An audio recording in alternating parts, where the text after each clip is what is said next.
मुख्यमंत्री मुकेश अग्निहोत्री ने कहा कि हिमाचल सरकार ग्रामीण क्षेत्रों में स्वास्थ्य सुविधाओं को सुदृढ़ करने के लिए पूरी तरह से प्रतिबद्ध है। उन्होंने कहा कि सरकार की प्राथमिकता है कि गांवों में डॉक्टरों की पर्याप्त उपलब्धता हो, जिससे लोगों को घर द्वार के पास ही गुणवत्तापूर्ण स्वास्थ्य सेवाएं मिल सके। उप मुख्यमंत्री ने डॉक्टरों से भी आग्रह किया कि वे ग्रामीण इलाकों में सेवाएं देने के लिए अपना योगदान दें ताकि जन सामान्य को इन सुविधाओं का लाभ मिल सके।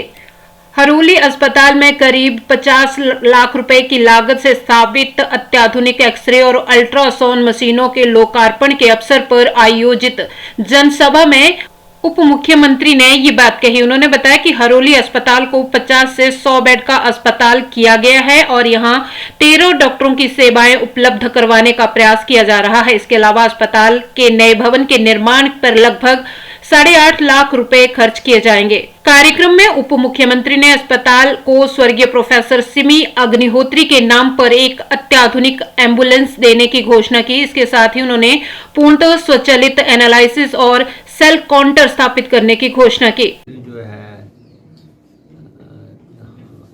जो मेन हॉस्पिटल हरोली का है, हम चाहते हैं कि यह हर तरह से फंक्शनल किया जाए और डॉक्टर्स के साथ हमारी कंसल्टेशंस चल रही हैं, बातचीत चल रही है और जो वो एडवाइस कर रहे हैं उसके मुताबिक इसको अपग्रेड किया जा रहा है। यहाँ पे 13 पोस्ट अब हो गई हैं डॉक्टर्स की।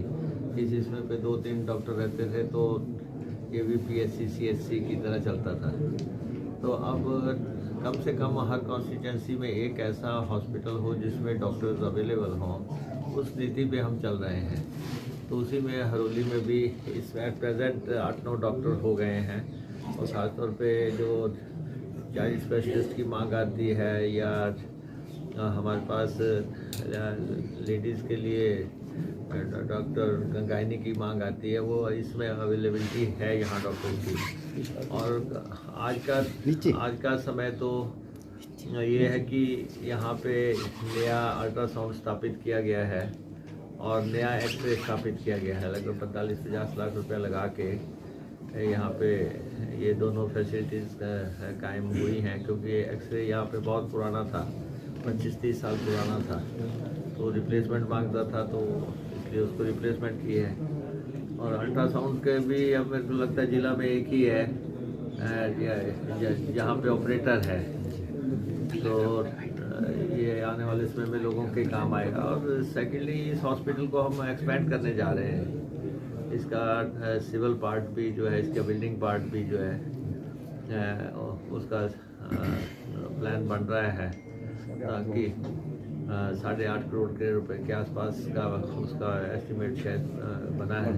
तो इस कम से कम इस एरिया में ये 1 लाख 1.25 लाख की पॉपुलेशन को कैटर करता है hospital.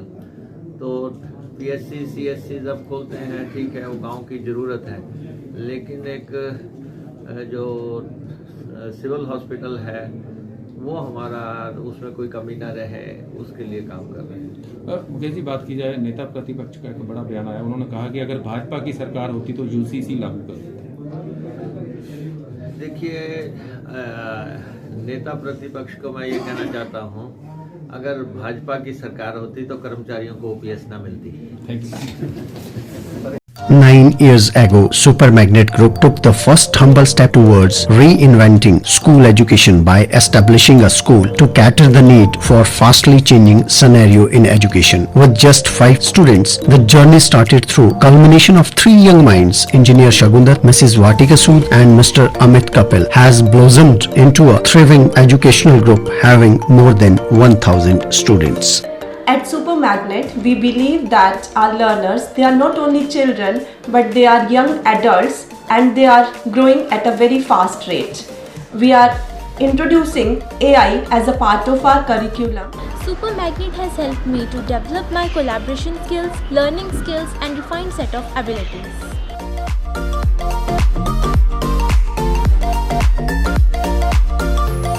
I have the opportunity to be the captain of our school team. At Super Magnet, special focus is given on the sports by our coach. We are creating the environment that will help and encourage our students who think out of the box. We are developing the learning techniques, that will help our students to be the change makers and the leaders in the society. It's not just a school but a family to all of us.